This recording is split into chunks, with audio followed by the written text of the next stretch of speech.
দুইটা অপশন আছে। একটা হচ্ছে ধরেন যারা আন্তর্জাতিক সমালোচক, মানে যারা পড়াশোনা কইরা ক্রিটিক হয়, হ্যাঁ, যেটাকে আমরা বলি ক্রিটিক মানে সমালোচক, সেটা হইতে যোগ্যতা লাগে, পড়াশোনা লাগে। আর আমরা যারা বাঙালি আছি, আমাদের সমালোচনা করতে যোগ্যতা লাগে না। আমরা চায়ের দোকানে বইসা চা খাইতে খাইতে চিন্তা করি মেসি একটা খেলা খেলে শটটা ডাইনে দিয়ে দিল, হইলে বামে দিয়ে দিছে, কেডা তারে নামাইছে মাঠে, এমন প্রশ্ন কিন্তু আমরা করে বসি। তার মানে সমালোচনা করাটা খুবই সোজা, কিন্তু ওই জায়গাটাতে যদি আপনারে বসাই দেই, তখন আপনি আসলে কতটুকু দায়িত্ব পালন করতে পারবেন।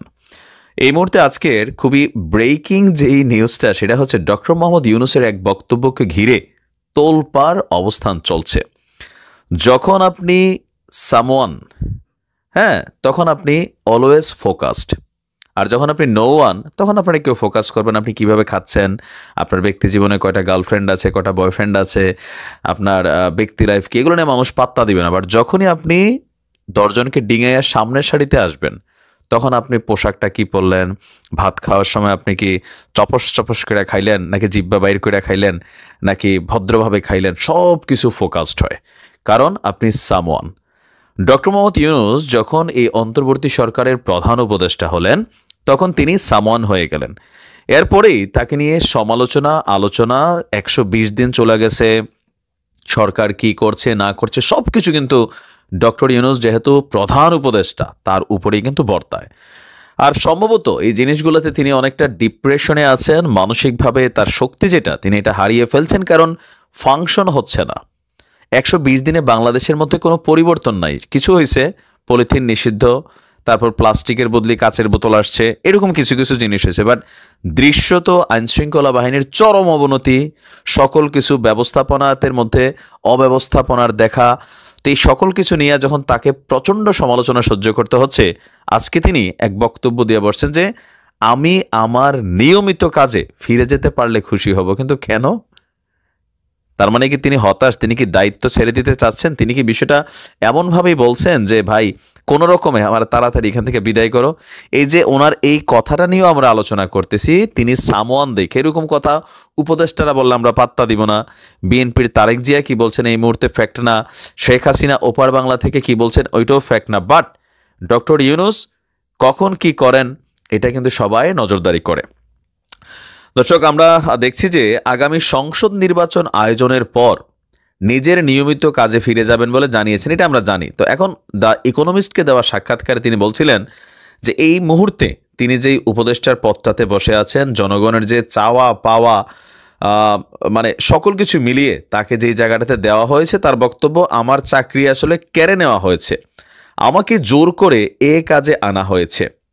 এই কথাটাতে তাহলে বোঝা গেল কি, যে তিনি নিজের ইচ্ছায় এই দায়িত্বটা নেন না, এই ছাত্ররা তাকে জোর করে দিছে। বাট আমরা তো দেখছিলাম তিনি বলছিলেন যে তোমরা ছাত্ররা যদি দেশের জন্য এতগুলো প্রাণ দিতে পারো, আমি তাহলে কেন পারবো না, বলে তিনি স্বেচ্ছায় সানন্দে প্রথম যখন দায়িত্ব নিচ্ছিলেন তার সেই চিরচেনা হাসি, হ্যাঁ, ডক্টর ইউনূসমূলক তার যে অ্যাক্টিভিটিস, অ্যাকশন শুরু হলে সাপোর্ট করতে হবে।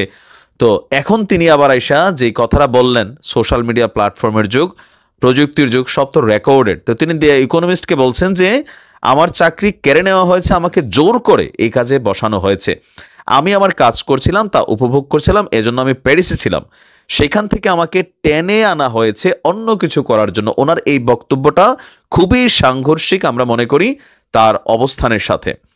সুতরাং আমি আমার নিয়মিত কাজে ফিরে যেতে পারলে খুশি হব, যা আমি সারা জীবন ধরে গড়ে এসেছি, আর তরুণরাও এটিকে ভালোবাসে। সুতরাং আমি আমার সেই দলে বা আন্দোলনে ফিরে যাব যেটা আমি সারা বিশ্বে তৈরি করেছি। তো এর পাশাপাশি বাংলাদেশের বর্তমান প্রেক্ষাপটে জঙ্গিবাদ ইস্যুটা আন্তর্জাতিক মিডিয়াতে কিন্তু কাভার পাচ্ছে। তো তিনি বলছেন যে আমি আশ্বস্ত করছি যে বাংলাদেশে জঙ্গিবাদ মাথাচাড়া দেবে না। তরুণরা ধর্ম নিয়ে নিরপেক্ষ, তারা নতুন বাংলাদেশ গড়তে চায়, তরুণরা পুরো বিশ্ব পরিবর্তন করতে পারে, শুধু একটি দেশ বা আরেকটি দেশ পরিবর্তনের বিষয় না।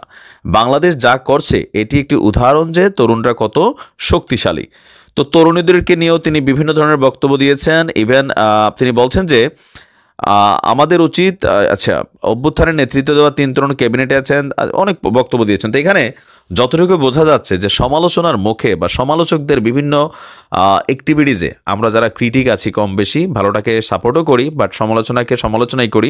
তো এগুলা কোথাও না কোথাও নেওয়ার জন্য চামড়াটা গন্ডারের মতন মোটা হইতে হয়। আপনি দেখেন একজন পলিটিশিয়ান আর আপনার মধ্যে কি পার্থক্য? একজন পলিটিশিয়ানের প্রতিনিয়ত গালি খাইতে হয়, হ্যাঁ, মানে শেখ হাসিনাকে দেখেন কত কিছু এখন সহ্য করতে হচ্ছে। একসময় খালেদা জিয়া বিএনপিকে সহ্য করতে হয়েছে, আবার সময় প্রেক্ষাপট পরিবর্তন হয়েছে, এখন তারা মন্ডা খাবে, মিঠাই খাবে। শেখ হাসিনা এখন আইডা ভাত খাবে, হ্যাঁ, কুমিল্লার ভাষায় আইডা ভাত হচ্ছে ধরেন থাকে না ঝুটা ভাত আর কি আপনারা যেটাকে বলেন। আবার সময়ের প্রেক্ষাপটে সেই বঙ্গভবনে মাংসর আয়োজন হবে, পোলাও রান্না হবে যদি হায়াতে বাইচা থাকেন। কারণ খালেদা জিয়াও একসময় কখনো কল্পনা করেন নাই তিনি আজকের এই দিনগুলোকে দেখতে পাবেন। বাট স্রষ্টার এক কি বলছে বিশেষ খেলায় আমরা দেখলাম যে কিভাবে আবহাওয়াটা পরিবর্তন হয়ে গেল, দৃশ্যপটে কতটা পরিবর্তন এসেছে।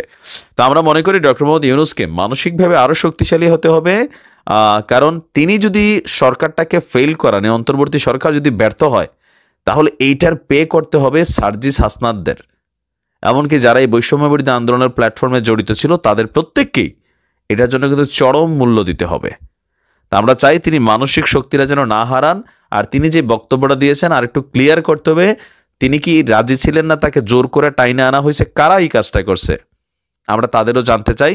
কারণ দায়িত্বের জায়গাটা কখনো যেটা স্বেচ্ছায় অন্তর থেকে ভালোবাসা আপনি দায়িত্বটা নিয়ে যদি কাজ না করেন, জোর করে আইনা বসাই দিয়ে আপনার উপরে চাপাইয়া, এই কাজ আপনার দ্বারা কখনোই গোছালো হবে না, আর এই কাজের বরকত হবে না।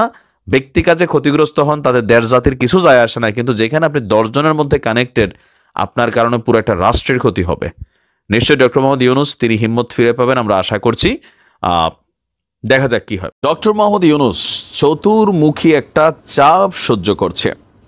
এখন এই চাপটার মধ্যে প্রধান একটা চাপ যেটা ওনার জন্য বুমেরাং হতে পারে, সেটা হচ্ছে যে ডক্টর মোহাম্মদ ইউনূস আজকে যে চেয়ারটায় বসেছেন, নিশ্চিত গন্তব্য ছিল জেল। দেশে ফিরবেন না কি ফিরবেন না এই চিন্তায় যখন তিনি প্যারিসে বসে মগ্ন, তখনই বাংলাদেশে ঘটে গেল সেই ঐতিহাসিক ঘটনা, শেখ হাসিনার পলায়ন।